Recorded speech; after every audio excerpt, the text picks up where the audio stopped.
நிம்மதி இல்லாத வாழ்ந்து கொண்டிருந்தேன். சமாதானம் இல்லாம இருந்தேன்.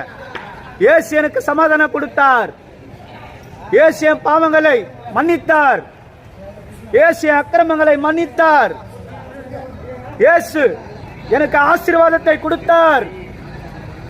மனிதர்களால் தள்ளப்பட்டு, சொந்த பந்தங்களால் வெறுக்கப்பட்டு, கூட பிறந்த சகோதரர்களால் நான் தள்ளப்பட்டேன். எனக்கு ஆறுதல் சொல்ல யாராவது ஒருவர் உண்டா என்று நான் ஏங்கிக் கொண்டிருந்தேன். இயேசுவை நோக்கி கூப்பிட்டு இயேசு எனக்கு வந்தார். இயேசு என் கரத்தை பிடித்தார்.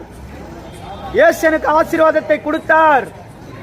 நான் எங்கெல்லாம் வெட்கப்பட்டனோ அதே இடத்துல இயேசு என்னை தலை நிமிர்ந்து நடக்கும்படி செய்கிறார். அவர்தான் இயேசு. மனிதனால கூடாது, தேவனால எல்லாமே கூடும். ஐயா, தம்பிமார்களே, முதியவர்களே, நீங்க கேளுங்கம்மா. இதுதான் உண்மை. நாங்க இங்க கத்தி கொண்டிருக்கிறது உங்களுக்கு ஒருவேளை சிரிப்பா இருக்கலாம். நாங்கள் இங்க பேசிக் கொண்டிருக்கிறது ஒருவேளை உங்களுக்கு பரியாசமா இருக்கலாம். நான் சொல்லுகிறேன், இதுதான் உண்மை, இதுதான் சத்தியம், இதுதான் நிஜம். இயேசு ஒருவரே மெய்யான தெய்வம்.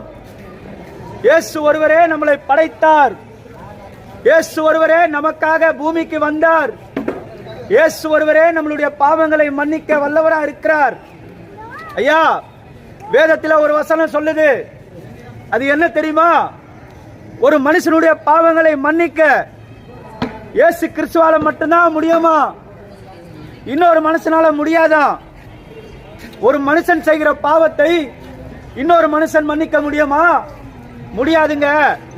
இயேசுவால மட்டும்தான் முடியும். இயேசுதான் நமக்கு ஜீவனை கொடுக்க வல்லவரா இருக்கிறார். இயேசுதான் மீண்டும் வரப்போவது உண்மை.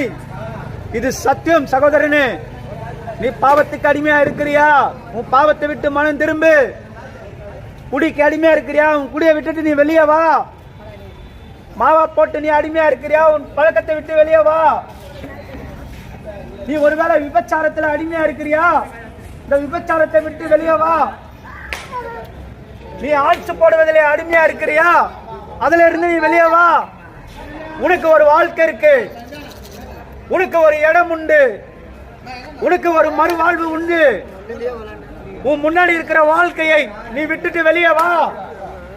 உனக்கு ஆண்டவர் புது வாழ்க்கையை கொடுப்பார். உன்னை புதிய மனுஷனாய் மாற்றுவார். உன்னை அவர் ஆசீர்வதிப்பார்.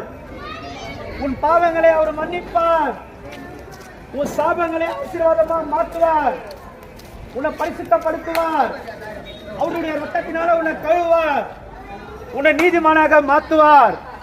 உன்னை நீதிமானாக மாற்றி அந்த ஆண்டவராக இயேசு கிறிஸ்து பரலோகத்துக்கு கொண்டு போய் அவருடைய வலது பாரசத்திலே உன்னை வைத்துக் கொள்வார். இதுதான் சத்தியம். இதுதான் உண்மை.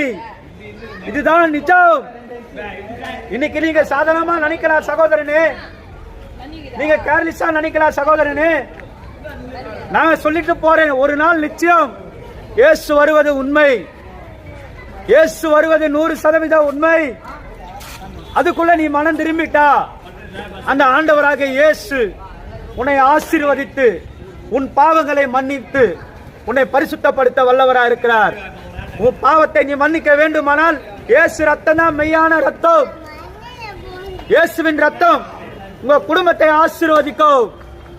இயேசுவின் ரத்தம் உன் பாவங்களை சுத்திகரிக்கும்.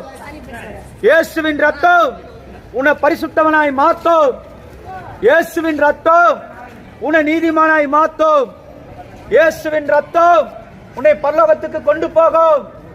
இயேசுவின் ரத்தம் உனக்கு சமாதானம் கொடுக்கும். இயேசுவின் ரத்தம் உன் குடும்பத்தை வாழ வைக்கும். இயேசுவின் ரத்தம் உன் வியாதியை குணமாக்கும். இயேசுவின் ரத்தம் உன் கேன்சர் வியாதியை குணமாக்கும். இயேசுவின் ரத்தம் உன் காயங்களை ஆற்றும். இயேசுவின் ரத்தம் உன் பாரங்களை மாற்றும். இயேசுவின் ரத்தம் உன் இருதயத்துக்கு சமாதானத்தை தரும். இயேசுவின் ரத்தம் நீங்கள் சந்தோஷமா வாழும்படி செய்யும். இயேசுவின் ரத்தம் சகல பாவங்களை நீக்கி இயேசுவின் ரத்தம் உங்களை சுத்திகரிக்கும். இதுதான் உண்மை. நீ சிந்தின ரத்தம் நான் சிந்தின ரத்தம் அல்ல. 2000 வருஷத்துக்கு முன்பாக சிலுவையிலே சிந்தின ரத்தம்